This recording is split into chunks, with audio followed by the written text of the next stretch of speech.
Hujambo mpenzi mtazamaji na karibu katika taarifa zetu za sasa, na kama unavyoona kwenye screen yako ni msafara unaompeleka kiongozi wa upinzani Tundu Lissu hospitalini baada ya hali yake kudhoofika, baada ya yeye kulalamikia afya yake akiwa gerezani kwa siku kadhaa.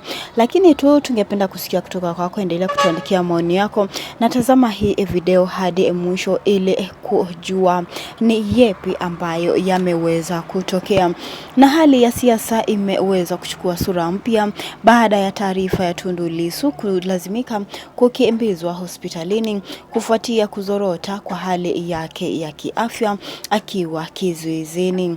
Na Lissu alikuwa amelalamikia kwa siku kadhaa kuhusu maumivu makali ya mwili pamoja na uchovu usiokuwa wa kawaida, hali iliyozua wasiwasi miongoni mwa wafuasi wake na watetezi wa haki za kibinadamu, wengi wakituma maoni yao. Kama huyu Jacqueline Temba aliweza kuandika, nikisikia kuhusu Lissu tumbo linakata kama kisu. Na wengi wameweza kutamka kuwa taarifa ya Tundu Lissu limeweza kuwashtua mioyo zao.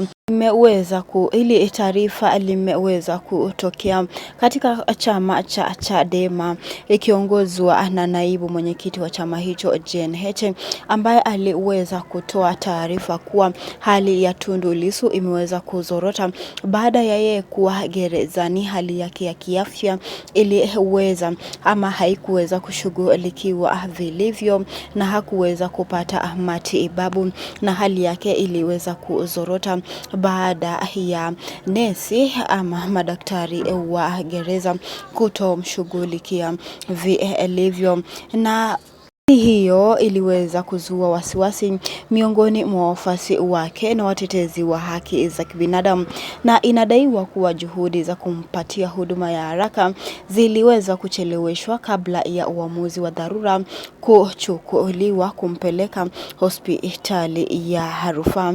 Na familia wameweza kuzungumza na kusema kuwa wameelezea masikitiko makubwa wakitaka uwazi zaidi juu ya hali yake, na baadhi wameweza kuonya kuwa tukio hilo linaweza kuchochea maandamano ikiwa hatua za haraka hazitachukuliwa, kwa kuwa kwa sasa wafuasi wa Chadema na wafuasi wa Tundu Lissu wameelezea kuwa wataandamana ikiwa Tundu Lissu hataweza kupata nafuu. Na hali inaendelea kufuatiliwa kwa karibu, huku macho ya wengi yakielekezwa kwa mamlaka kutoa tamko rasmi na kuhakikisha usalama pamoja na ustawi wa kiongozi wa upinzani Tundu Lissu. Kumbuka hadi sasa serikali ya Mama Daktari Samia Suluhu kupitia CCM haijaweza kutoa tamko lolote kuhusiana na hili tukio la Tundu Lissu matibabu akiwa gerezani ama akiwa kizuizini,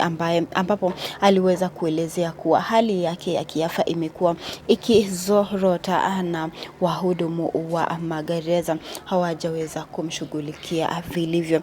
Tunajua historia ya Tundu Lissu, aliweza kupata majeraha kupitia risasi kwenye miguu yake, na yeye huhitaji matibabu kila wakati.